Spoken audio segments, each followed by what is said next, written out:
Sekarang kegiatan belajar kedua tentang pembubaran dan likuidasi persekutuan.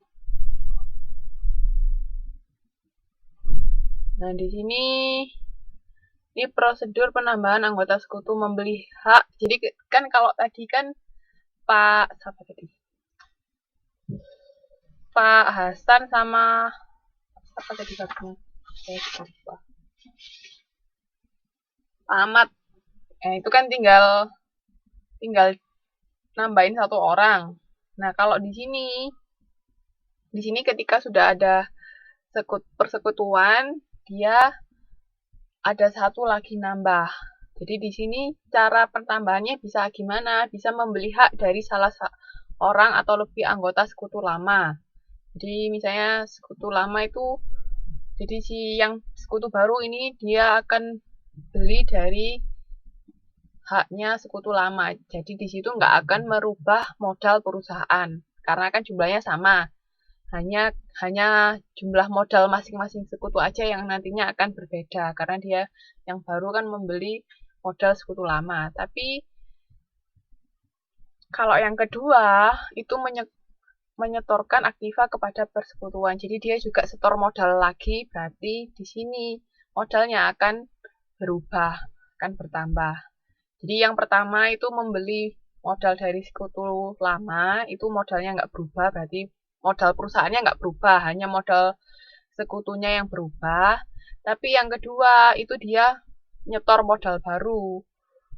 Ini menyetorkan aktiva pada persekutuan, jadi aktivanya berubah, modal perusahaannya juga berubah. Oke, itu prosedur penambahan anggota sekutu ya, jadi ada dua. Nah, sekarang bisa dilihat di halaman 6.26 untuk penilaian kembali.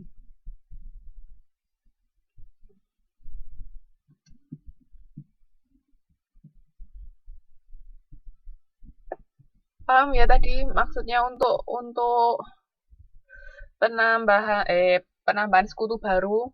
Jadi kalau pertama yang baru hanya membeli modal sekutu lama, sedangkan yang kedua sekutu baru dia menyetorkan aktiva baru. Jadi kalau menyetorkan aktiva baru nanti jadinya sama kayak Pak Ahmad sama Pak Hasan tadi.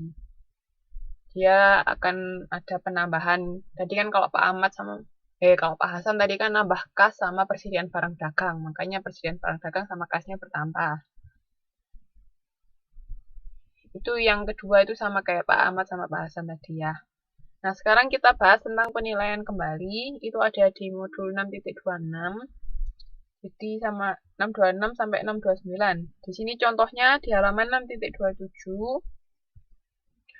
Di halaman 6.27 itu kan ada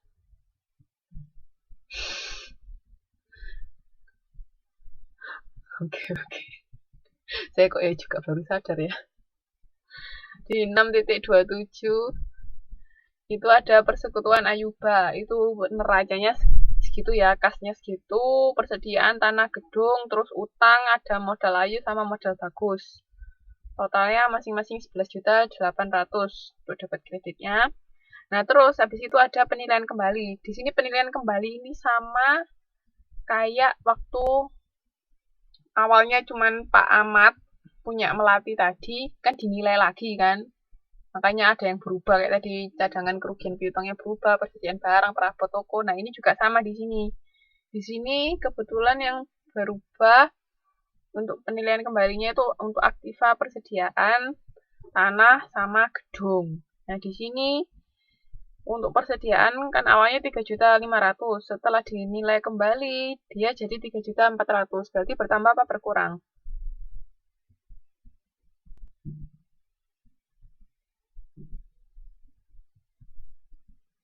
Berkurang 100.000.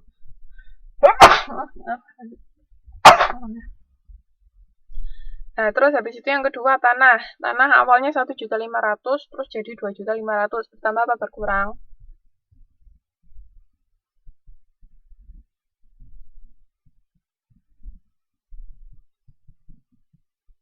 Bertambah.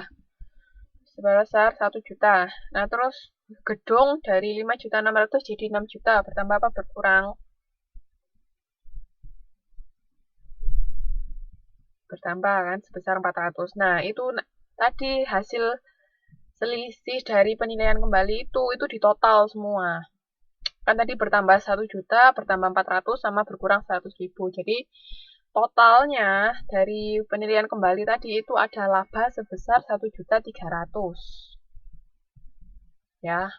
Itu berarti dari sisa selisih penilaian kembali itu ada kita punya laba sebesar 1.300.000. Itu laba kita. Nah, ini dibagikan ke sekutu lama yaitu Ayu sama Bagus yang ada di neraca awal tadi. Nah, kalau ini di sini kebetulan diketahui perbandingan laba atau ruginya adalah 50-50, 50%, 50%. Makanya masing-masing akan memperoleh 650.000. Nah, habis itu dibikin jurnal. Jurnalnya seperti apa? Jurnalnya ya di sini ini. Ini jurnalnya yang dicatat hanya penambahannya aja, penambahnya berapa. Kalau tadi kan yang dicatat kan udah langsung hasil akhirnya yang Pak Ahmad tadi. Nah, kalau di sini yang dicatat di jurnalnya karena tadi kenapa kok tadi itu dicatat langsung hasil akhirnya? Karena itu mau ya Mbak, enggak apa-apa nanti lihat lihat YouTube-nya aja.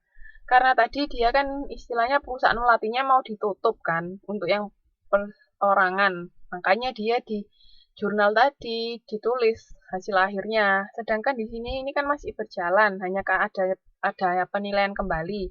Makanya yang ditulis di sini adalah selisihnya. Oke. Jadi tanah tadi kan bertambah 1 juta. Makanya didebet. Terus bangunan bertambah 400.000, makanya didebet. Sedangkan persediaan tadi kan berkurang. Berarti didebet apa kredit?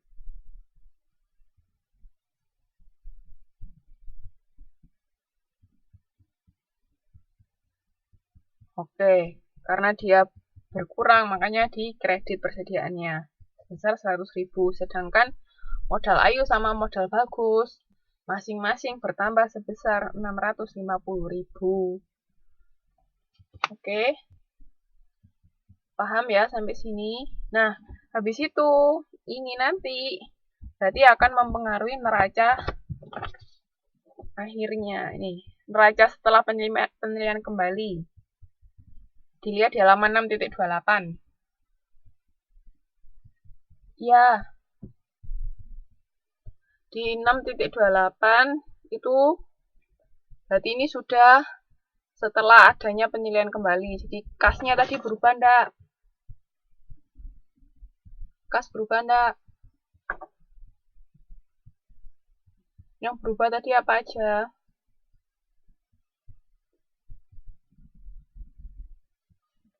Yang berubah apa aja?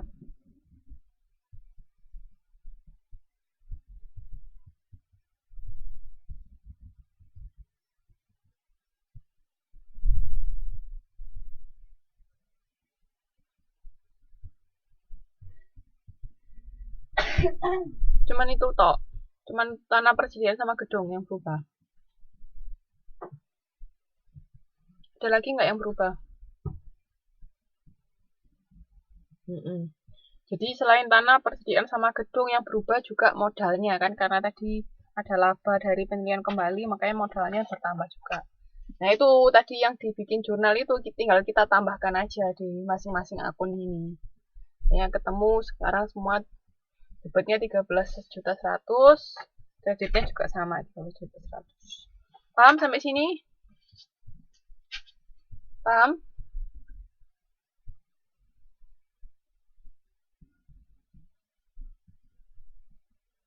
Oke. Terus di bawahnya di situ misalnya si cantik ingin menjadi anggota sekutu. Dia menyetorkan aktiva sebesar 2.500.000 terdiri dari uang tunai 1.500.000 dan barang dagangan sebesar 1 juta. Cara mencatatnya seperti apa? Ya udah itu kas sama persediaan di debit, terus kreditnya modal cantik. Nah, berarti Ini nanti di neraca setelah sekutu baru